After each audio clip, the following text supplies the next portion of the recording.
जय है चरण पड़े रघुवर के। जय है चरण पड़े रघुवर के।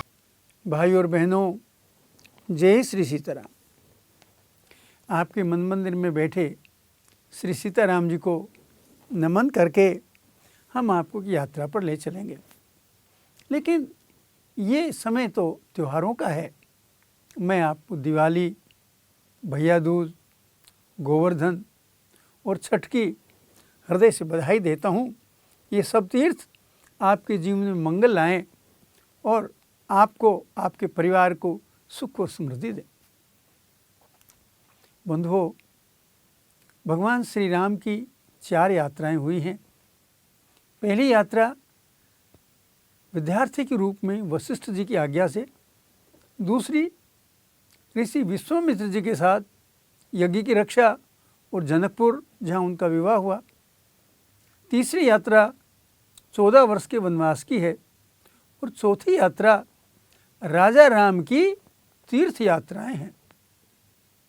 हमने पिछले 50 वर्षों में मेहनत करके 2 यात्राओं पर काम किया और अयोध्या जी से जनकपुर तक आना जाना 41 तीर्थ मिले हैं और 14 वर्ष के वनवास के 249 तीर्थ मिले हैं। आज हम आपको उन सब की यात्रा पर ले चलेंगे। ये प्रसन्नता की बात है कि आप घर बैठे सब तीर्थों का दर्शन कर सकेंगे। लेकिन बंधुओं, यात्रा पर जाने से पूर्व मैं निवेदन करना चाहता हूँ।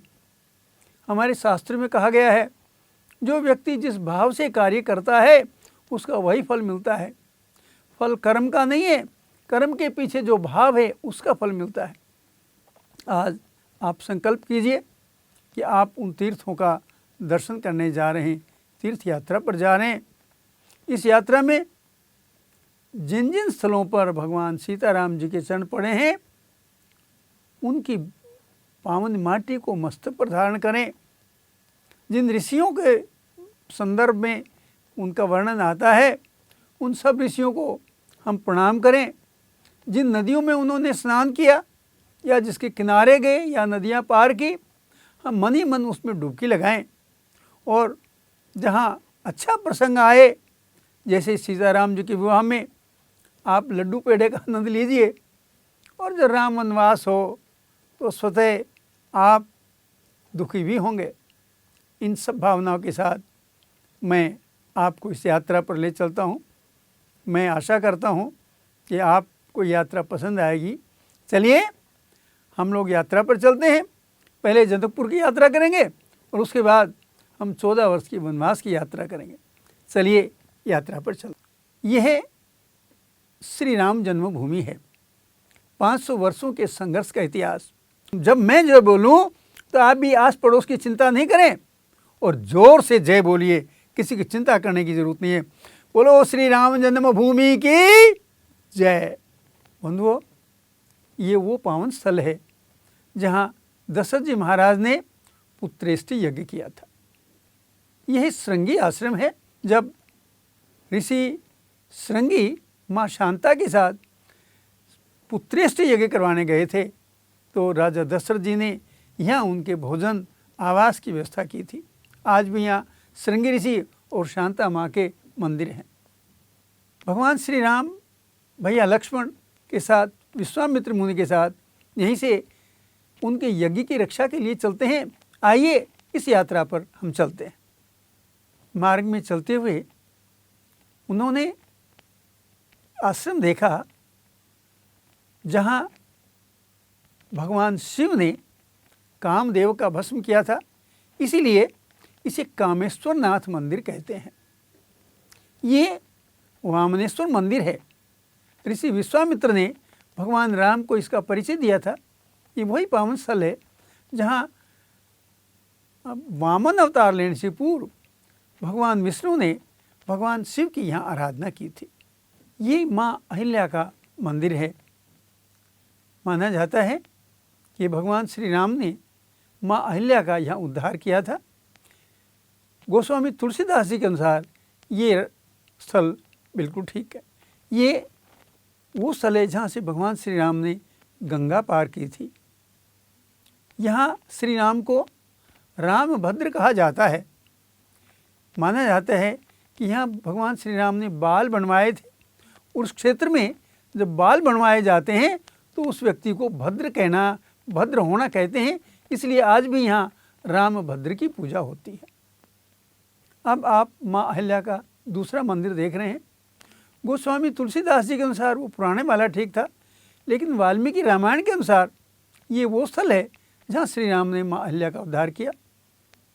गोस्वामी जी के अनुसार वो स्थान गंगा किनारे था और वाल्मीकि जी के अनुसार वह स्थान जनक जी के उपवन में था। तो कभी यहाँ जनक जी का उपवन रहा है। बंधुओं, ये गिरजा मंदिर है। माँ सीता जी माँ सुनैना के कहने पर यहाँ माँ गिरजा का पूजन करने आई थी। आज भी बहुत बड़ी संख्या में कन्याएं, अविवाहित युवतियाँ माँ गिरजा की पूजा करने आती हैं ताकि उनको अपने मन के अनुकूल पति मिले, क्योंकि सीता माँ को भी यहाँ मन के अनुकूल पति श्री राम मिले थे। ये लक्ष्मी नारायण मठ है। माना जाता है कि जब माँ सुनैना ने विवाह के समय कहा कि सीता मेरी जाई पुत्री नहीं है, ये मेरी पालिता पुत्री है, इसलिए सीता के विवाह में सीता की माँ का होना आवश्यक है। सीता जी की माँ को वो तो भूमि पुत्री थी, इसलिए इस स्थान से माटी ले जाकर वेदी बनाई गई, तब विवाह हुआ। आज भी मिथिला में परंपरा है कि जब कन्या का विवाह होता है तो यहाँ से माटी ले जाकर वेदी बनाई जाती है। आज भी वो परंपरा आज तक चल रही है। ये बसैया है। माना जाता है कि सीता माँ के विवाह में जो मंडप बना, यहाँ से बांस काट कर ले जाए गए थे। आज भी मिथिला में परंपरा है कि जब कन्या का विवाह होता है तो यहाँ से बांस काट कर ले जाया जाता है। और अब क्योंकि बांस के जंगल खत्म हो गए तो उस परंपरा के निर्वाह के लिए चाहे एक टहनी चाहे एक पत्ती लगे, लेकिन यहाँ की परंपरा के अनुसार एक पत्ती या टहनी भी बांस मानी जाती है और उसका निर्वाह आज तक हो रहा है। ये जानकी मंदिर है। कितना सुंदर है बंधुओं। यहाँ सीता माँ पढ़ी, पली और खेली थी।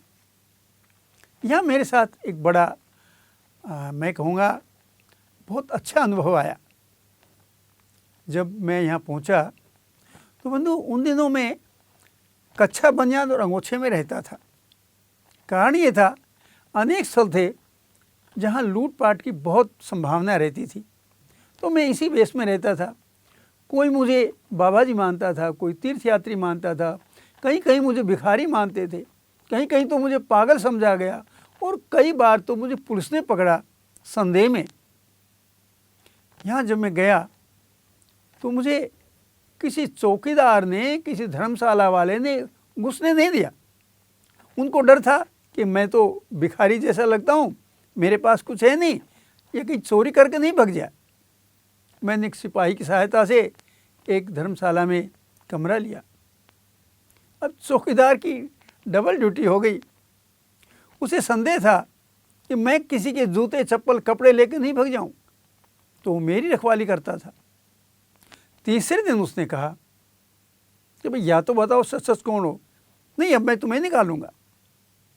जब मैंने बताया कि भैया मैं तो भगवान राम के यात्रा स्थलों की खोज कर रहा हूँ, ये बात उसने जानकी मंदिर की महंत जी को बता दी। महंत जी ने मुझे बुलाया, अच्छी व्यवस्था दी, खाने की, पीने की, रहने की। जब 2-3 दिन के बाद मेरा काम पूर्ण हो गया और मैं वहाँ से चलने लगा तो मैंने सोचा एक संत के आशीर्वाद से सब काम हुआ है, उनका आशीर्वाद लेके चलूं। बंधु तब तक मैं किसी संत से कुछ लेता नहीं था। महाराज जी ने पूछा, भाई सब ठीक हो गया काम, कोई कष्ट तो नहीं? मैंने कहा नहीं महाराज, आपका आशीर्वाद है। उन्होंने बैठा के मुझे मिठाई खिलाई। मैंने माँ का प्रसाद समझ के वो खा ली। फिर उन्होंने मुझे एक वस्त्र भेंट किया। तब बंधुओं मुझे अजीब लगा, क्योंकि मैं किसी संत से तब तक लेता नहीं था। फिर भी मैंने सोचा अगर मैं बोलूँगा तो मेरा भेद खुल जाएगा, मैं कौन हूँ। फिर उन्होंने मुझे एक लिफाफा दिया। मैं समझा लिफाफे में बबूत होगी, चित्र होगा कोई। लेकिन जब मैंने धीरे से रड़का के देखा, खोल के देखा, तो उस लिफाफे में 100 रुपये का एक नेपाली नोट था। तब मुझसे नहीं रहा गया मित्रों। मैंने कहा बाबा मैं जैसा दिखता हूँ वो हूँ नहीं। तो बोले क्या है आप? कहा मैं भारत सरकार में राजपत्रित अधिकारी हूँ। मेरा घर है, द्वार है, भगवान की कृपा है, बच्चे हैं, सब कुछ है। तो मैं बाबाओं से कुछ लेता नहीं। बंधु, बाबा ने जो कुछ कहा वो हृदय में रखने की चीज़ है। बाबा ने कहा तुम सीता को क्या मानते हो? सीता रानी नहीं, महारानी नहीं, जनक लेली नहीं, किशोरी जी नहीं, सीधे सीता, जैसे हम अपने घर की किसी बच्ची को बोल देते। मैंने कहा सीता मेरी माँ है, राम मेरे पिता हैं। तो बंधुओं अद्भुत बात हुई। उन्होंने अपनी छाती पर हाथ रख कर कहा सुनो, सीता मेरी बेटी है। तुम नाना के घर आए हो, क्या खाली हाथ जाओगे? बंधु, ये है मेरे सीताराम का प्रभाव।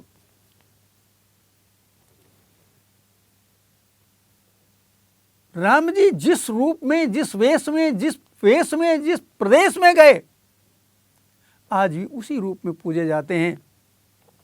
मिथिला के सब लोग राम जी को या तो अपना दामाद मानते हैं या अपना बहनोई मानते हैं, क्योंकि पूरी मिथिला आज भी सीता को बहन या बेटी के रूप में देखती है।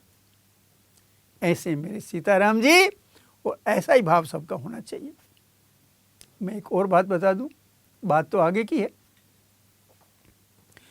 जिस तरह से मिथिला में भाव है, राम जी जब वनवास को जाते हैं तो चित्रकूट तक निरीह राजकुमार के रूप में पूजे जाते हैं। चित्रकूट से दंडक वन में होते हुए वो ऋषियों के संरक्षक और वनवासियों को संगठित करने वाले हैं। और जब सीता माँ का हरण हो जाता है तो पंचवटी से लेकर किष्किंधा तक वो विरही राम के रूप में पूजे जाते हैं, क्योंकि सीता के वियोग में वो रोते कलपते हैं। और बंधु अद्भुत बात, किष्किंधा के बाद वो वीर कोदंडधारी राम के रूप में पूजे जाते हैं। किष्किंधा से आगे, पंचवटी से आगे एक भी सीता रसोई, सीता नयनी नहीं मिलेगी।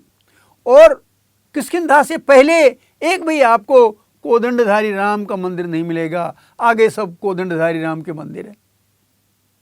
तो हम भी राम जी को जिस भाव से देखते हैं उसी भाव में हम लोग पूजते हैं। ये धनुषा मंदिर है। जब धनुष टूटा तो बहुत भयंकर विस्फोट हुआ था। वाल्मीकि जी ने बहुत विस्तार से वर्णन किया है। माना जाता है कि आज भी उस धनुष के टुकड़े पत्थर के रूप में यहाँ हैं। आप कोई भी जाकर उनका दर्शन कर सकते। ये पंथ पाकड़ है। सीताराम जी की बारात जब जनकपुर से चलकर अयोध्या जी आई थी तो रास्ते में 3 स्थलों पर उन्होंने पड़ाव किया था। ये पहला पड़ाव है, इसे पंथ पाकड़ कहते हैं। आपने श्री सीताराम जी के विवाह की मिठाई खाई, अब आनंद से अयोध्या चले। हमने जनकपुर की यात्रा का दर्शन किया। अब हम श्री राम के साथ 14 वर्ष के दंडक वन के प्रवास पर चलेंगे। ध्यान रहे, मार्ग बहुत सरल नहीं है। रास्ते में आपको लुटेरे भी मिलेंगे और जंगली जीव भी मिलेंगे। आप तो घर में सुरक्षित हैं, लेकिन राम जी ने किस तरह से उस समय बिताया होगा ये आप कल्पना कर सकते हैं। आप जंगल की भयंकरता देख के अंदाज़ा लगा पाएंगे कि रामायण काल में कैसी स्थिति थी। यद्यपि आज बहुत कुछ सुधर गया है, लेकिन आज भी आप अनुभव कर सकते हैं कि किस प्रकार के जंगलों में राम जी गए होंगे। ये तमसा तट है। श्री राम ने वनवास का प्रथम रात्रि विश्वास यहीं किया था। यहीं वो अयोध्या वासियों को छोड़कर, सोते छोड़कर चले गए थे, ताकि अयोध्या वासियों को वनवास के कष्ट सहन नहीं करने पड़े। यह सूर्य कुंड है। क्योंकि श्री राम तमसा तट से बहुत भोर में ही चल दिए थे, तो यहाँ आकर सूर्यवंशी श्री राम ने भगवान सूर्य का पूजन किया। आज भी भगवान सूर्य का मंदिर यहाँ सब लोग श्रद्धा से यहाँ पूजने आते हैं। यहाँ से श्री राम ने विसुही नदी पार की थी। विसुही वेद श्रुति का अपभ्रंश है। यहाँ से श्री राम ने रामायणकालीन संधिका नदी पार की थी। अब इसको सई नदी कहते हैं। ये बालुकिनी नदी है। श्री राम ने यहाँ प्रातः का जलपान किया था, इसीलिए मंदिर का नाम आज भी राम कलेवा तारा है। बंधुओं, अब हम श्रृंगवेरपुर पहुंच गए हैं। अब केवट राज के दर्शन करेंगे। बोलिए केवट राज की जय। ये वह पावन स्थल है जहाँ श्री सीताराम जी ने रात्रि विश्राम किया था। वहीं केवटराज और लक्ष्मण जी ने रात भर जगकर धनुष बाण लेकर उनकी रक्षा की थी। बहुत भावुक स्थल है मित्रों। भरत जी आकर यह बहुत देर तक रोते रहे थे। ये सीता कुंड है। माना जाता है कि यहीं केवट ने श्री राम के चरण धोए थे और यहीं से नाव में बैठकर राम जी गंगा पार गए थे। ये कुरई नाम का पावन स्थल है। उतरे ठाड़ भई सुरसरी रेता। बंधुओं, ये वही स्थल है जहाँ राम जी गंगा पार करके नाव से उतरे थे। गांव का नाम आज भी कुरई है। अवधि में कूरी करने का अर्थ है एक टीला छोटा सा बना देना हाथ से। तो यहाँ सीता माँ ने कूरी करके शिवलिंग की स्थापना की थी। वाल्मीकि जी और गोस्वामी जी दोनों ने उसका वर्णन किया है। आज भी वो स्थल आप दर्शन कर रहे हैं। ते ही दिन भयो विपट तरु बासा। ये वही स्थल है जहाँ राम जी एक रात्रि एक पेड़ के नीचे उन्होंने बिताया था। संगम स्नान कीजिए आप भी और अक्षय वट के दर्शन करें। अब श्री राम भारद्वाज ऋषि के आश्रम में आते हैं। तो ऋषि का पहले बार यहाँ प्रवेश हुआ है। बोलिए भारद्वाज ऋषि की जय। ऋषि भारद्वाज ने ही श्री राम को चित्रकूट जाने का परामर्श दिया था। अब हम भारद्वाज ऋषि आश्रम से आगे चलते हैं। यहाँ से श्री सीताराम जी ने यमुना पार की थी। श्री राम उच्च कोटि के तैराक थे।